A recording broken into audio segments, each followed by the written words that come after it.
Hey, how's everybody doing? Well, it's 7 o'clock here in Israel. I don't know what time it is where you're watching from, but I'm very, very happy to be here. My name is Rabbi Elan Adler, and I'm now in Efrat, Israel. How do you like that? We moved here about 10 years ago. Anyway, I'm very happy to see all of you. Thank you for listening or poking in last time or watching the recording. I really appreciate it. I tell you something, this Facebook Live is really amazing because the three of you that tuned in last time, no, thank God it was more than that. I was afraid that like two people would tune in, and thank God there were many, like dozens and dozens of people. And I've reconnected with a lot of people from all the walks of my life. People have left comments. If you're leaving a comment now, I can't really see it. So I'm really sorry if I don't do any shout outs today. But whatever you write, if you write somewhere, I'll be happy to respond to you. I reconnected with people from Rhode Island, where I grew up, Yeshiva University, Agudath Shalom in Stamford, Connecticut, Beth Tefillah in Baltimore, Moses Montefiore Anshe Emunah in Baltimore, people in Ma'ale Adumim, where we used to live until last year, and people here in Efrat. So really, I'm thrilled. Thank you so much for joining me today. Today's session marks the 27th Yortzeit anniversary of the death of the great, revered, and saintly Rabbi Joseph B. Soloveitchik of blessed memory, Rav Yosef Dov Soloveitchik, who as Yortzeit is right now. It's another few minutes. It's the 18th of Nisan, and it was last night today. And I will tell you momentarily what my connection is to Rav Soloveitchik. This kind of presentation, I guess I would call it, I've given several times over the many, many years on or close to the day of his Yortzeit. And I'm just very, very happy and privileged to be able to speak about the personal side of Rav Soloveitchik. You're not going to hear any great Talmudic discussions here. Last week I did Rav Soloveitchik's teachings on the Haggadah, and thank God many people wrote and they said, wow, thank you so much. I really, really appreciate it. We learned a lot, and we used some of what you taught at our Seder. So isn't that wonderful? I assume you know who Rabbi Joseph Soloveitchik is, and you're not just watching a pretty face. Thank you. Anyway, so it would take me too long to describe who Rabbi Soloveitchik is. I'll just tell you a couple of highlights. Rav, everybody called him the Rav, except I found out when I moved here to Israel that when they speak to the Rav, it's mostly Rav Kook of blessed memory. Rav Soloveitchik, the Rav, taught at Yeshiva University for, I think, over 40 years. He was known to have ordained the most rabbis since Rabbi Akiva in the 2nd century. Nice. He traveled from Boston to New York every week for, I think, over 40 years. And I think he got I think Eastern Airlines gave him some kind of an award for like traveling the most ever to teach Torah, which is just an amazing thing. He was an Orthodox teacher, scholar, mentor, philosopher, author, the master of Jewish texts. He knew how to speak so beautifully. English was not his first language. He spoke in Yiddish, he spoke in Hebrew, he spoke in English. I remember hearing that when he used to give the Yortzeit shiur for members of his family, meaning on the anniversary of the passing of parents, etc., these would be attended by hundreds and hundreds of people who sat for 8 to 9 hours at a pop. Is that amazing? And so this just gives you a little bit of a hint of the kind of a man. He was a brilliant genius. He had an international reputation as a rabbinic leader and a scholar. And when he walked the campus of Yeshiva University, or I'm going to say wherever he went, all eyes were on him. That's just the way he was. He was a treasured icon. And I was pleased to be connected with Rav Soloveitchik as an assistant for 2 years in the early 1980s. So, if you say to me, how did you become part of a rotation of people that were his assistants? I would say, I don't know. I really don't know. This is, as they say in Hebrew, min hashamayim, This was a gift from heaven because I certainly did not deserve it. Who were some of the people who were in this close circle of assistants with Rabbi Soloveitchik? I'm not going to mention any names, okay? But I will tell you, they were sons of great and noted rabbis who were former students of Rabbi Soloveitchik. They were his sons, many, the sons of these great rabbis. They were relatives, grandsons, etc. They were people who may have had extended years at Yeshiva University, long, long years, and therefore they were known around the campus, etc. I was relatively new on campus in the early 1980s, so it surely was not because of that. And don't call me Shirley. I was not even a student in his Talmud class, which had dozens and dozens of people, not a student. I wasn't even Jewish. Yes, I was. So, how did I get this job? Well, I'll tell you what my early interest was in and with Rav Soloveitchik, and you will see how uncanny this is that I ended up as one of the assistants, or an aide, A-I-D-E, to Rav Soloveitchik. So, when I was at the Providence Hebrew Day School, in the high school part, a group of us every Saturday night, not every, many, okay, not many, twice, no, several Saturday nights, Motzei Shabbat, when Shabbat was over, we would load a car, and 6, 7 of us would get into the car. We'd go to Brookline, Massachusetts, to the Maimonides School, which Rav Soloveitchik established and was the dean, I guess, for many, many years, I'm guessing. Anyway, we would load up the car, drive to Brookline, find a parking spot, and go to Rav Soloveitchik's Saturday night. I think it was a Chumash class in the Bible, weekly Torah portion. It could be that I'm way off on that. But it was a lecture to hundreds of people at Maimonides School. So I would go, people would bring their Chumash or whatever the text was that was being studied that night. He would speak for, I don't know, a couple of hours, more or less. After he spoke, well, by the way, as he was speaking, people are listening intently. Nobody got up. You didn't want to miss a word. You didn't go to the bathroom, get a glass of water. You brought with you whatever you needed for the long haul. And the Rav was just elegant in his English. If there was a word that needed to be in that sentence at that spot, he found it. And again, this was not his first language. So as I'm sitting there during these many, many different times, I see people are listening carefully. They're taking copious notes, flipping the pages of their ring binder or notebook, whatever it was. People are getting inspiration. You could tell that whatever they're picking up this Saturday night is going to inspire them for the rest of the week. So they're coming here for that oxygen that's going to carry them spiritually for the next 6, 7 days. As I'm watching, every time I'm there, I'm looking at Rav Soloveitchik after the presentation is over, after the lecture is done, and he's got swarms of people all around him asking him questions, probably people from the neighborhood. He lived in Brookline. People who knew him, asking him questions, shaking his hand, thanking him for a beautiful shiur, a beautiful lecture. What an amazing thing. And here's what I said to myself every time I'm watching. I'm saying to myself, one day I'm going to shake this man's hand. Okay? That's what I'm saying. One day I'm going to shake this man's hand. P.S. During all those Saturday nights, never got close to him.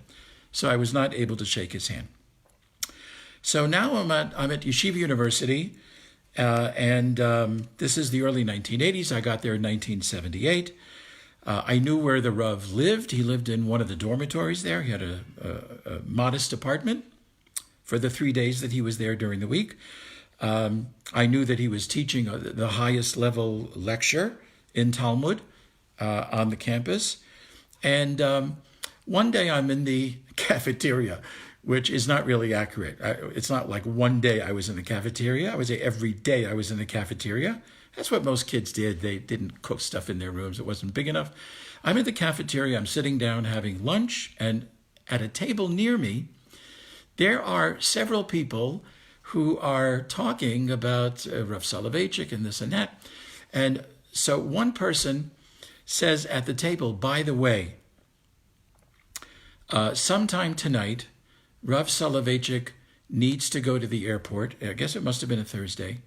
He's not feeling that well. He needs somebody to fly with him to the airport, go to the airport, fly with him from New York to Boston. And we're looking for like a volunteer, looking for somebody who could just accompany him, just to be with, so he wouldn't be by himself. So I'm listening and I'm saying to myself, I think I can do that. My duties at Yeshiva University campus at the high school dormitory, and I see some people might be watching from my former students there. I said to myself, wow, let's say I flew to Boston. I would wait for the next bus to Providence where I lived, and that could work. I walked over to the table and I said, is somebody here looking for somebody to escort Rav Soloveitchik on the airplane tonight to Boston? Yes. I said, well, I live in Providence, Rhode Island. I could easily accompany him, make sure he gets to wherever he needs to get to. Relatives would pick him up at the airport. And then at the airport, I would catch a Greyhound bus. Great. That's great. So here I am that Thursday night. I'm not only in the same car with Rav Soloveitchik, right? I'm going to shake that man's hand. I'm now escorting him through the entire airport. At that point, I think it was LaGuardia. Sitting him in a seat, sitting next to the Rav in the seat, the seatbelt, the whole thing. An hour. I can't say we schmoozed a lot because I couldn't believe who I'm sitting to. I mean, this was a little nerve-wracking. You know what I'm saying? Anyway, so the final point is that happened. Thank God it went well. A few weeks later, they asked, hey, Elan, are you able to do that again? Because I don't know the bet. Sure. Let me clear my schedule. Let me see what I have for Thursday night at the yeshiva. Let me see what I have. Yeah, oh, right, I've got this appointment. Right, I've got nails. I got to do my nails. I have a barber appointment. No, I think I'll go with Rav Soloveitchik and fly with him to Boston. Anyway, this occurred, I think, a few times. And then it just so happened that a spot opened up in this rotation of a few, not many, other assistants. And I was recommended to join this rotation. Again, I'm not the son of any famous rabbi. I'm not a student there for many, many years. I'm not a student in his class. I'm a nobody. I'm a relative nobody, not a relative and a nobody. So before you join the rotation, you need to have an interview with the Rav's son, Rabbi Chaim Soloveitchik, who is a scholar, top-notch, very serious, nuts and bolts. Rabbi Chaim, I'm laughing because I almost melted and died in his presence. He's a very, very serious person. Not so humorous, as far as I remember that interview. It was an interview that took quite a while, so he made a lot of different points that made me very, very nervous and ill-sitting, if you know what I'm saying. He said, you must know that my father is an international treasure. Yes, I do. I'm aware of that. You must know that whatever happens here in this apartment is staying in this apartment. Everything here is confidential. Yes, I understand that. You are going to get, said Chaim Soloveitchik, you're going to get a lot of pressure from people who want to see the Rav. A lot of people are going to twist your arm. Oh, I called one of the other assistants. That's why I'm at the door knocking. Please let me in. A lot of people are going to nudge you. I'm not quoting him verbatim here, but that was his, he was telling me, you are going to get a lot of pressure. People are going to want to come in. They're going to want to meet. And can you withstand it? Can you withstand this pressure of people wanting to come and meet with an international treasure? What could I say? I believe I can. I believe I can. You know that you'll have to coordinate with the other assistants about the Rav's schedule, who's coming to meet, all kinds of other things. You have to be very well coordinated. You can't just be here on your own. You are part of a team. Can you be faithful to that? God willing, I believe I can. At the very end of this grilling, and I call it a grilling because it was, he said to me, Is this something that you can do? Can you be, are you ready for this? A faithful gatekeeper for my father, the Rav. I was going to say, I'm kind of just here for the money. But anyway, I said yes. I shook his hand. And off we went. Off we went. And I was part of the rotation. I have to say to you that I never had a living grandfather. I had two grandmothers. They should both rest in peace. They both died 25, 30 years ago and more. They both had two husbands. And neither one of them, not any of the four, were alive by the time I was born. So I never had a living grandfather. I thought to myself, this is a rare opportunity to kind of have a grandfather-ish figure. And it was really a rare privilege for me to be part of that. So let me just share a few anecdotes with you. I don't think I'm violating what goes on there is confidential. I don't think I'm going to mention any kind of names, but who knows, unless I get pressured. No, I hope I won't mention names. I'll mention categories, okay? I just have to say to you that the first time I was there for the rotation, I was there Tuesdays from 2 to 7 in the afternoon, right after his lecture, until somebody came at 7 to be the next part of the rotation. Tuesday and Wednesdays from 2 to 7. Thursdays, the day he was teaching and leaving in the afternoon, as needed. Sometimes to drive, sometimes to go with, whatever the story is. So I have to tell you, the first time I sat next to the Rav in his apartment as my first day on the job, I'm just looking at him and I'm like pinching myself, right? One day I'm going to shake this man's hand, and here I am sitting right next to. I was nervous as all heck. It's the only way I can describe it. It was the what's his name, Jackie Gleason from The Honeymoon. Humana. That's how I felt for the first 3 hours sitting there. And then, a little by little, we got to be friendly. We got to know each other. I took off my Santa Claus outfit. Anyway, so it was very, very nerve-wracking. I will tell you that I remember that like it happened 38 years ago. So Rav Soloveitchik met with many rabbis who came in, chief rabbis of other countries, many former students, many people who were in leadership positions in the Jewish community world over. World Jewish leaders would come in, rabbis of Yeshiva University would come in, and a lot of different categories of people who needed something, wanted something, people who came to study with him, people who came to review galleys of upcoming books that were going to be printed. And I remember many of them and can't talk about any of them, but I can tell you one episode that I found extremely, extremely moving to me. And that is, one afternoon was not unusual, on knocking on the door, knock, knock, knock, knock. Who's on the other side? Who is it? It's Rabbi Lamb. Rabbi Lamb at the time was the esteemed president of Yeshiva University, the Rosh Yeshiva, the president.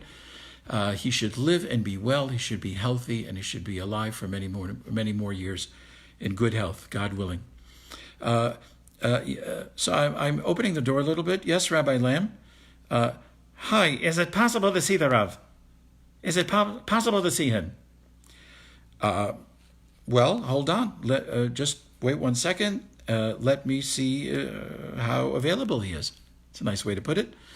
I went over to Rav Soloveitchik, Rebbe, I would always call him Rebbe. Rebbe, Rabbi Lamb is here to see you. May he come in? So Rabbi Lamb doesn't need to be on anybody's list. Rabbi Lamb is the president of Yeshiva University, he can come and he can knock. He's a ganze Knacker, Rav Soloveitchik said, absolutely, please, bring him in. But he didn't say bring him in. He said, please assist me to the door. One day I'm going to shake this man's hand, lifting, please. We go to the door. I'm doing all kinds of stuff to make him look nice and presentable. He hated it, but I felt it was appropriate. Nice and okay, very nice, beautiful, beautiful. Okay, we walk to the door. We open the door. There's Rabbi Lam. What a surprise! And he comes in, very cordial, very sweet, very lovely. Rabbi Lam sits down. They discuss a few issues. I don't know if they asked for a tea or coffee, whatever. He was there for a little bit, and they're schmoozing. I'm going in and out. They didn't say, please give us privacy, but I'm trying to do my best to give a little privacy in and out here. And hey, what can I say? At the end, Rabbi Lam says to me, Elan, I'm ready to go now. Thank you very much for this opportunity. Be well, yada, yada. Rabbi Lam goes out of the door. I sit down next to the Rav and I say, Rebbe, I have a question for you. Rabbi Lam is one of your students. Why would you want to go to the door and greet him? He's one of your students. He should have come in and sat down next to you.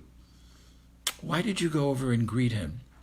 By the way, in the Talmud, there are many, many episodes where the close students of any rabbi or great sage observe something that sage does. They sit kind of perplexed, wondering what was that all about. And then when the episode is over, they will nicely ask their rabbi, the sage, by the way, you did X, Y, and Z. Can you please tell us, teach us, why did you do that? That was kind of surprising or perplexing, whatever. So this was in the same spirit. Rebbe, why did you want to go to the door where, as a student, he should have come in and sat next to you? And he said something that I will not forget, ever. He said, it's none of your business. No, he didn't say. He would never say that. Here's what he said. He said, yes, he may be a student of mine, but he's still the president of Yeshiva University. And that's why he deserves my going to the door. You know, it was little snippets like that that made it all worthwhile. It was so beautiful. I'll give you another snippet. One time we were sitting in the apartment. It was in between appointments, I guess, whatever it was. And I sat next to him and I said, Rebbe, I have a question, if you don't mind. Yeah, he doesn't mind. By the way, we always had to watch Rav Soloveitchik to see his mood, spirit. Was he open now for something? Was he thinking? Was he in deep thought? You could tell times when often he was in deep, deep thought. It's not something you want to interrupt or bother, you know? So I found a good moment there and said, Rebbe, I would like to ask you a question. There's a Talmud piece in the tractate Brachot, I think it is, page 30, 31a, 30a. It says there that after we pass away, and we are in the heavenly waiting room, waiting to meet our Maker, waiting to meet Hashem, waiting to meet God, Elohim, whoever you want to call it. We are in a waiting room, and we will be asked several questions. For example, we will be asked things like, did you set aside time daily for study? It's a good question. Did you participate in procreation? It's a good question. Were all of your business dealings done with honesty and integrity? It's a good question. And they'll ask you a few other questions. Did you smoke? They don't ask that. They ask you spiritual questions. And the last question in the series is in Hebrew, Tzipita liyeshua, which means, did you await salvation or redemption? Did you await that? Were you a waiter for the Mashiach? I don't mean waiter. You know, anybody order the fruit cup? A waiter, one who is waiting for the Mashiach. Were you one who was anticipating, waiting for the redemption, for Messianic days? And I said to him, you know, one can easily measure, let's say in the heavenly videotape room, one can easily measure, did I set aside times for study or didn't I? Easily observable. Warner Wolf, New York television, let's go to the videotape. You can watch me in my lifetime. Did I or didn't I? Did I participate in procreating? Watch the video, you can tell. Did I do all of my dealings, business and otherwise, with integrity and honesty? Watch the videotape. You can watch it and see if I did. Do you know something? Here's something that I said to the Rav, here's something I think is very, very hard to measure. How do you measure, did I anticipate the Mashiach? How do you measure that? The Mashiach Hamamameter? You know, electrodes? Something in my head? Let's go through his many, many 120 years of living, and let's see if he anticipated Mashiach, redemption, messianic days. I said, I just don't know how you measure that. And he said to me again, I mean, when you're sitting with Rav Soloveitchik, it's easy to have these memories that just don't leave you and they impact you for the rest of your life. He said, I think this is what the Talmud is asking. When you hit the very hard spots of your life, when you hit disappointments, when you hit the sadnesses of people passing away, when you hit all kinds of disappointments, what did you do? Did you look up or did you give up? Did you look up or did you give up? And he said, you know, that's not very easily measurable either. But he said, that's how I would describe that question. What did you do in those really rough spot moments where you're ready to throw in the towel? If you looked up, wow, it's an indication you are waiting for better days, redemptive days, messianic days. If you just gave up, you felt or exhibited that there's just nothing to live for, and you might as well throw in the towel. So I thought that was beautiful. Again, I remember it today. I used it many, many times in classes, many, many times when I was doing funerals, and many people found that it resonated for them, and so I share that with you today. During my 2 years of being one of the assistants, aides, whatever you like it, to Rav Soloveitchik, there were a couple of meetings that I thought were very worthwhile to mention here. One was a meeting with 5 young women who went to Stern College for Women or Queens College. These were 5 young women who were involved in Yeshiva University teen programs to bring Jewish teens a little bit closer to their religion, closer to God, closer to observance. And they had many, many questions from Rav Soloveitchik about women and Jewish law, accommodations for women, what can women do within Jewish law, how are they limited in Jewish law. They had a lot of questions. And of course, before making the appointment with them, I asked the other assistants, is it okay if they come in for such a meeting? And they all said, we feel that's a good purpose for the meeting. I can't tell you a whole lot about the meeting, A, because I don't remember half of it. This was many, many years ago. And B, this is one of those confidential things that I mentioned earlier on. But I can tell you this, the 5 women came with such reverence. I mean, they knew that they're talking to like the Rock of Gibraltar here, who's got answers, who has a way for them to look at things, who's got approaches. They did not come with anger. They came really wanting to know, what does Jewish law, Jewish philosophy say about women, their participation in various rituals, their connection to Jewish law, what should they do, what should they not be doing, etc. The reason I mention this is because he treated them with such warmth and such sensitivity, and he was so embracing of them. He was so happy to answer any and every question. This was not a short meeting.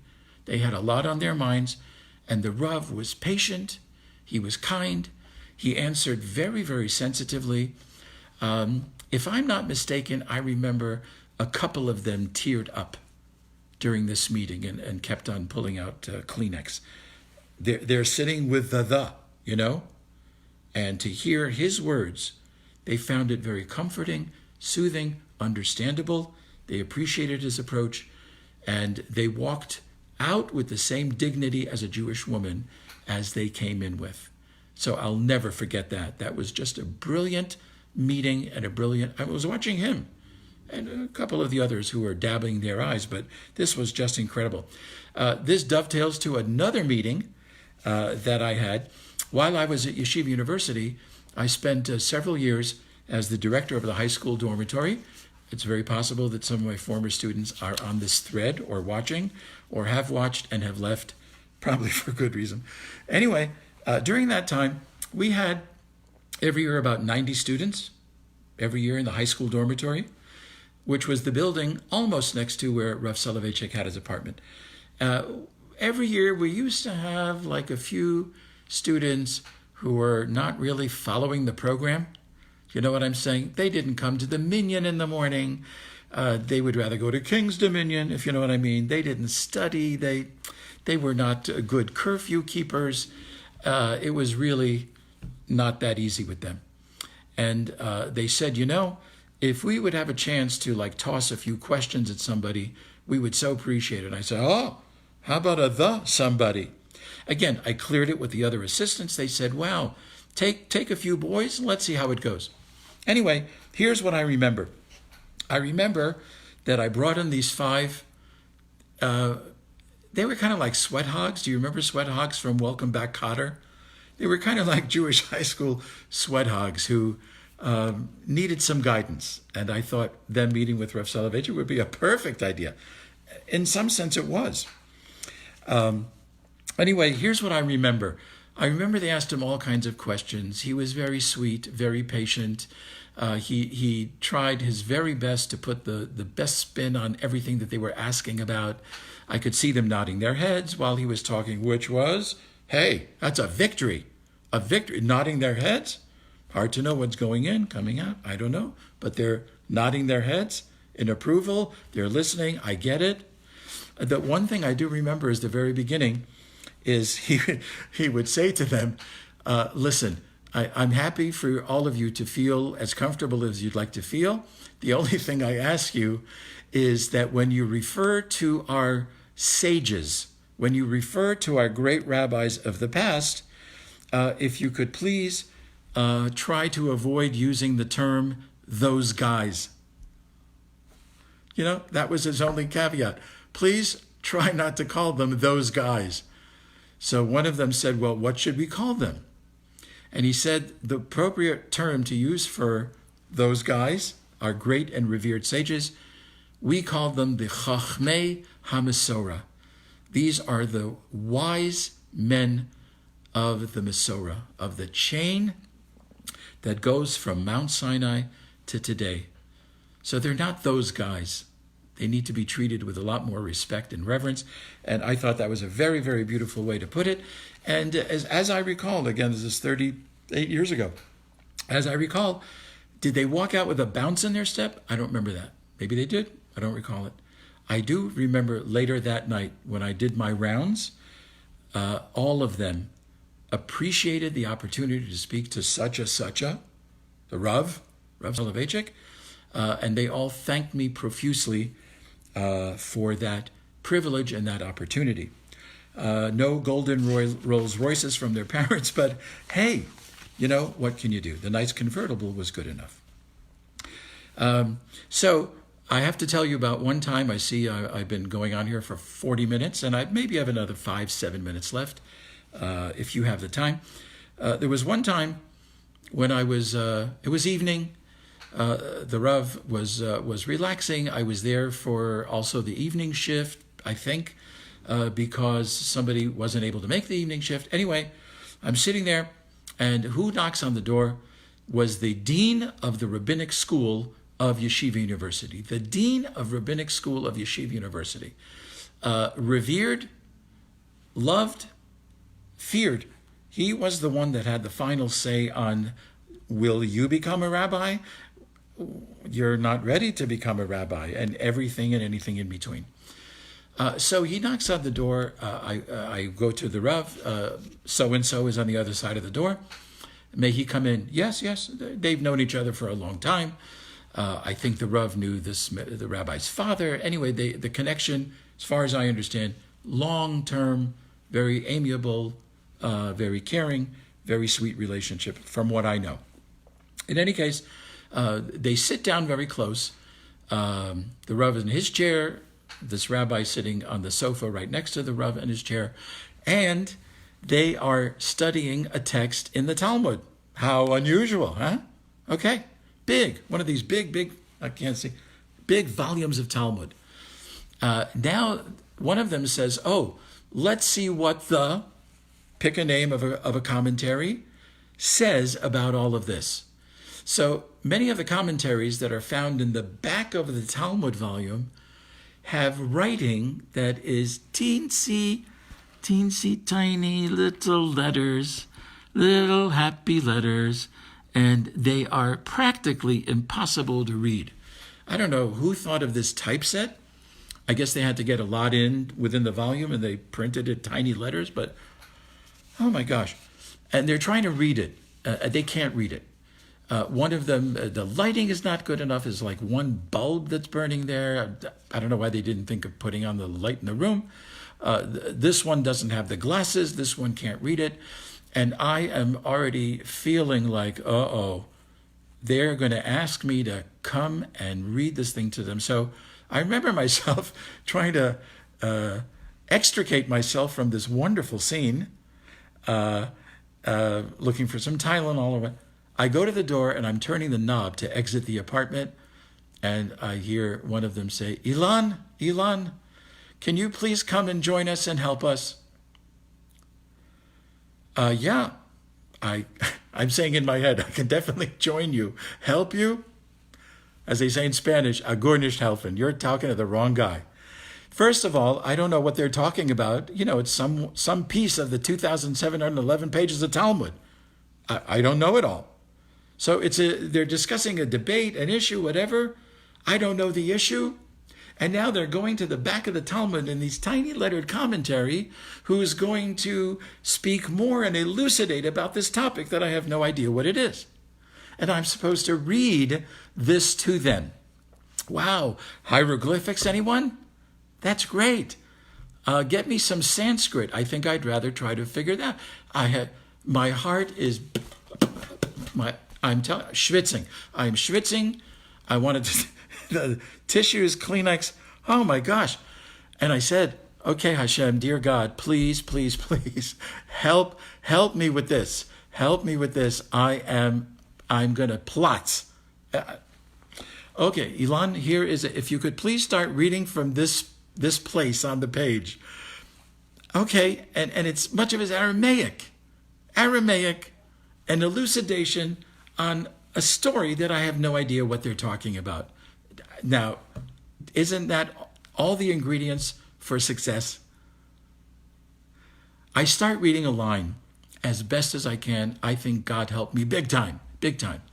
I start reading a line, and I'm doing the best just to read the words. There's no punctuation, and I'm just reading a line or two, and one of them goes, oh, beautiful.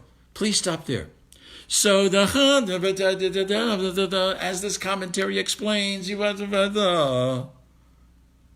please continue.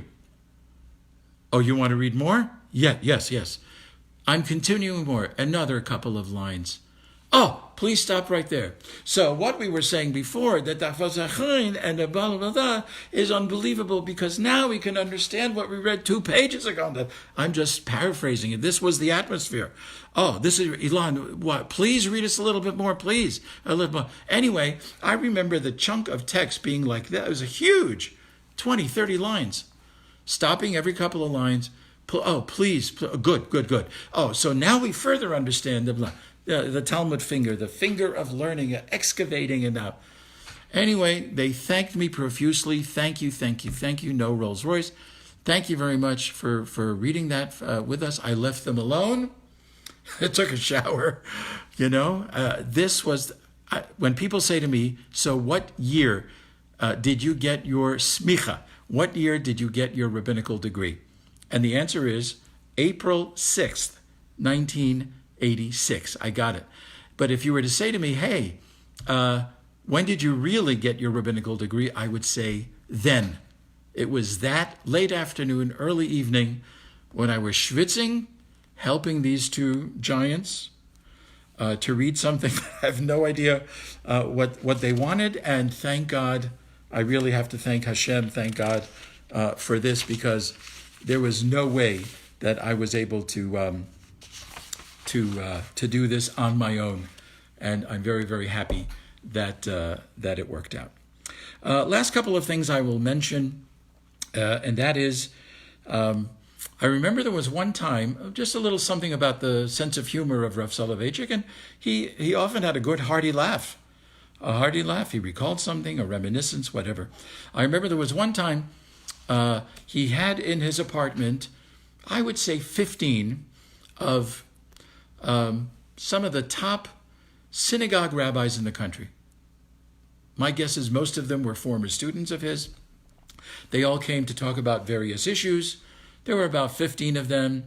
I don't remember they said, oh, please give us a little privacy. I don't remember that.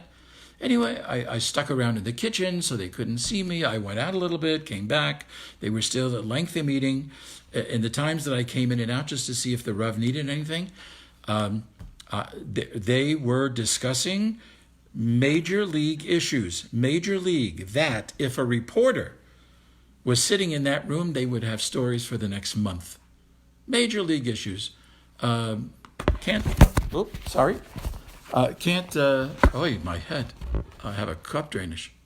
I can't tell you what the subjects were. I can just say that big stuff that they were discussing. Finally, the meeting is over. I clear up a lot of the cups, the saucers, whatever cookies they were eating. Sat next to Rav Soloveitchik, and I said to him, Rav Soloveitchik, Rebbe, whenever I poked my head in, I kept on hearing one or more of the rabbis say to you, and what would the halachic committee say about this? My assumption was that there was a halachic committee made up of several different rabbis, Yeshiva University rabbis, former students of his, longtime students who were proficient in Jewish law, etc. I said, what did they mean when they say, what would the halachic committee say about this issue? Who is the halachic committee? And he said to me, with a twinkle in his eye, you're looking at him. That's pretty honest. You're looking at him. We had a good laugh, and I really appreciated the way he said it and what he said. So that was great. I remember one time, and again, I don't want to test people's patience by going on and on, although I could. I really could. As you know, if you know me, I could.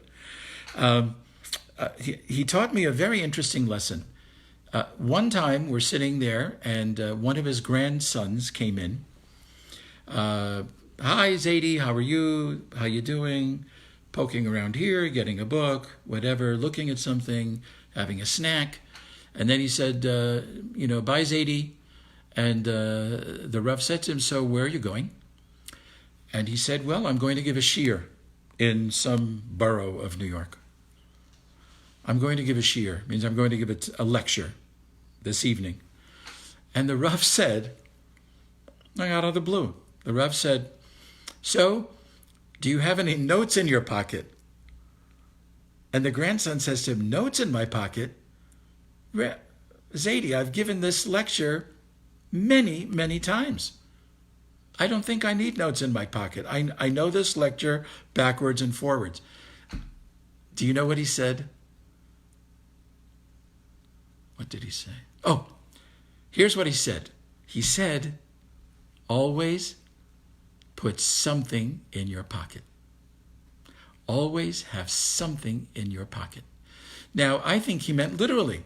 Literally, have a piece of paper in your pocket that, if your mind draws a blank, or if you're not clear where you're supposed to go from here to the next part of your lecture, pull out the piece of paper or put it on in the beginning of the lecture on your desk at the podium, and you'll always have it. I took it as a deeper lesson, and I use this and continue to use it until today. Always have something in your pocket. Whenever I'm invited to anything, a celebration, come to a brit milah, come to a circumcision, come to a bar bat mitzvah, please come to a wedding, please come to our house, please come to visit, please hip, please that. You know something? I've always remembered what the Rav said to his grandson, and I always have something in my pocket. Does that mean literally a piece of paper crumpled up just in case? No, not always. Sometimes what I have in my pocket is up here. It means to say I am prepared in case somebody asks me to speak. In case they make that big mistake. In case somebody asks me to speak, I always have something in my pocket. I leave the house with a thought. There's not much more room up there for a whole lot more. I leave the house with a thought. They call it in Yiddish a vort, a saying, a brief lesson, a teaching, a something. I always leave the house prepared with something, little rabbit foo-foo, something in my pocket. And I learned it from that throwaway comment, seemingly, that the Rav gave to his dear grandson at the time. Wow, so I have a lot more to say, but I see it's now almost 50 minutes. I promised it would be about 45 minutes. Let me just say this.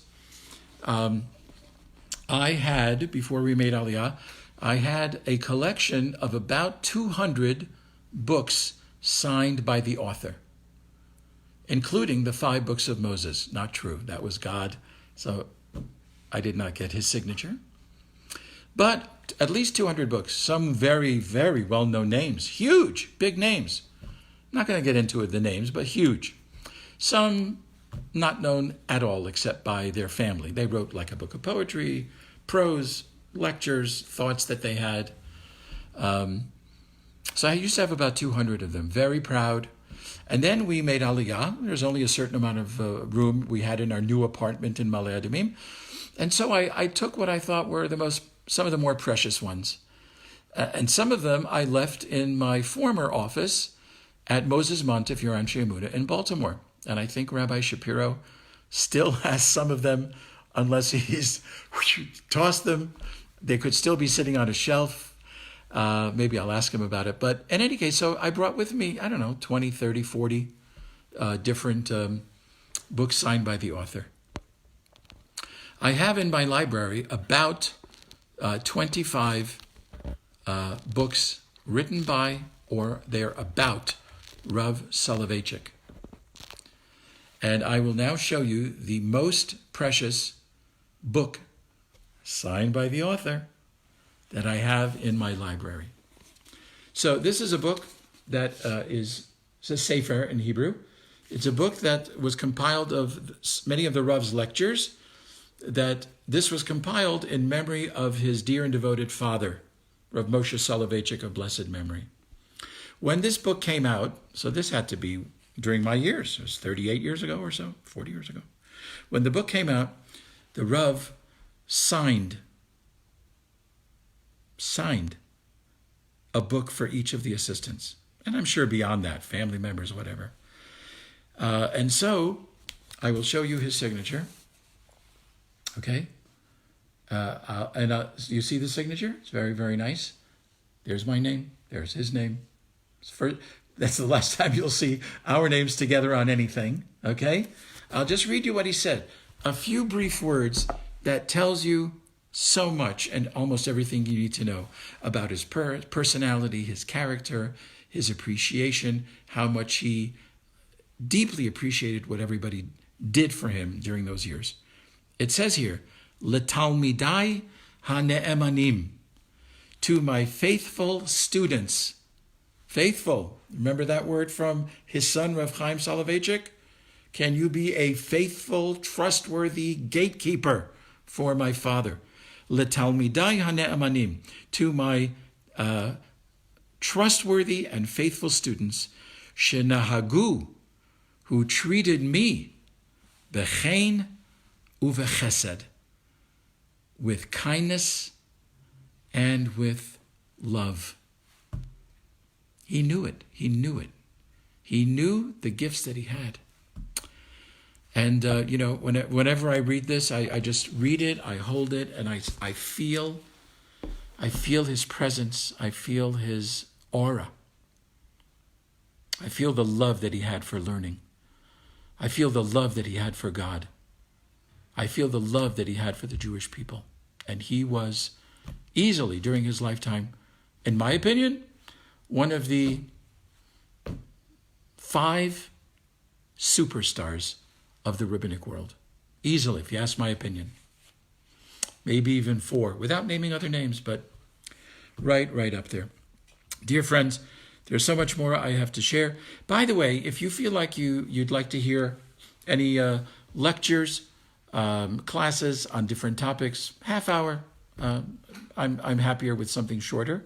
And you have some things you'd like to hear about, maybe we'll do it on Zoom. It could be an actual class. If you have anything like that, just let me know by leaving a message here. Again, thank you for tuning in. If you're going to be watching this eventually as a recording, thank you so much for watching. I really appreciate your company and your tuning in. And by now, the official Yortzeit of Rav Soloveitchik here in Israel has ended. It is now the 19th day of Nisan. And I want to hope and pray that may the neshama, the soul of Rav Soloveitchik of blessed memory, may his soul continue to reach as high as his words penetrated so deep. Tehi nishmato to Rabbi Tzorah Chaim. May his soul be bound up in the bond of eternal life. And let us all say, Amen. Again, thank you for joining me. Moadim l'simcha. I hope you all have a beautiful, joyous, and meaningful continuation of this Pesach. May this virus be exiting from our life very quickly and soon. May we all try to pick up the still small voice messages for each one of us, and then maybe we'll know that we have a better chance of having this virus be taken away, and who knows what greater days are yet to come. Thank you so much, everybody. Be well. Chag Sameach.